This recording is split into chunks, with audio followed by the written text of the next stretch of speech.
இரண்டாம் முறை அப்துல் கலாம் அந்த பதவிக்கு தான் போட்டியிட விரும்பினப்ப கலாம் என்றால் கழகம் அப்படின்னு சொல்லி அவர் ஆசை மேல மண்ணள்ளி போட்டு கலாமை அசிங்கப்படுத்தி அவர் அந்த போட்டியிலிருந்தே ஓட வச்சது திமுக.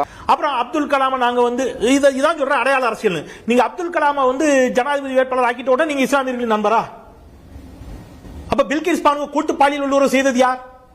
அந்த 11 கொடும் குற்றவாளிகளை விடுதலை செய்தது யார்? சுதந்திர தினத்தன்று விடுதலை செய்தது யார்?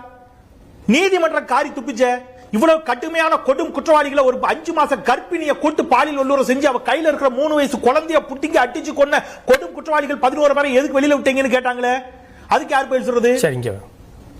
நீங்க நரோடா பாட்டியால ஏகப்பட்ட இஸ்லாமியர்களை ஒரே இடத்துல கொன்று குவித்த நீங்க மனோஜ் குக்ரானி முதல் குற்றவாளி, நீதிமன்றத்தால் தண்டிக்கப்பட்ட குற்றவாளியை பரோல்ல வெளியில விட்டுட்டு அவர் பொண்ணுக்கு பாயல் குக்ரானிக்கு அதே நரோடா பாட்டிய தொகுதியில சீட்டு கொடுத்தீங்களே போட்டியிடுவதற்கு. இதெல்லாம் இஸ்லாமியர்களினுடைய இவ்வளத்தையும் பண்ணிடுவீங்க. இதெல்லாத்தையும் பண்ணிட்டு நீங்க என்ன பண்ணுவீங்க? ஒரே ஒரு அப்துல் கலாம், அந்த அப்துல் கலாம் இதை எதையுமே கண்டிக்காதவர்.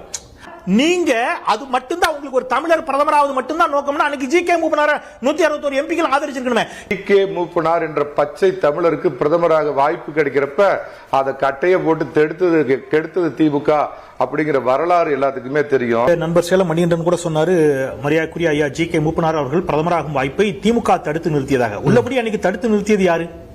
உலகத்துக்கே தெரியும். பாஜக தான் அந்த திட்டமிட்டு சதி செஞ்சு தடுத்து நிறுத்தியது. திமுகவுக்கு அதுக்கு என்ன சம்பந்தம்? அதுக்கு நான் சான்று கூட தர்றேன்.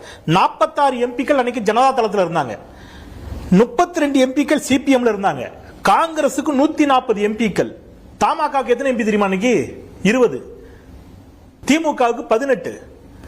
20 எம்பி இருக்கிற ஒருத்தரை பிரதமராக விடாம 18 எம்பி வச்சிருக்கிற ஒரு தடுத்துற முடியுமா? முடியாது.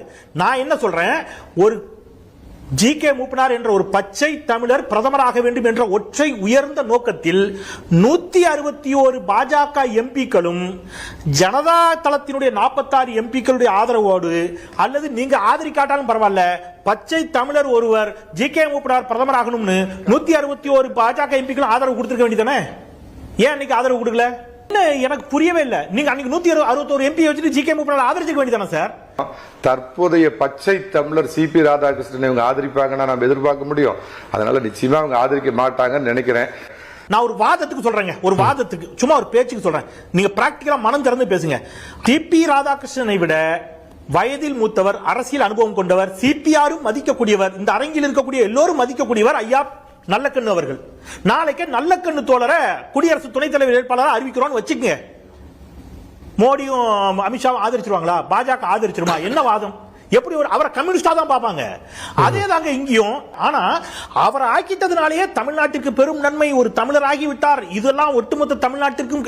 நீங்க தமிழ்நாட்டுக்கு அத்தனை வஞ்சகத்தையும் துரோகத்தையும் பாஜக பண்ணிட்டு ஒரு அடையாள அரசியலாக ஒருத்தர் ஆக்கிட்டு அவரை நாங்க அப்படி ஏத்துக்க முடியாது. அது ரெண்டுக்கு வேற பாரதூர வேறுபாடுகள் உள்ளது.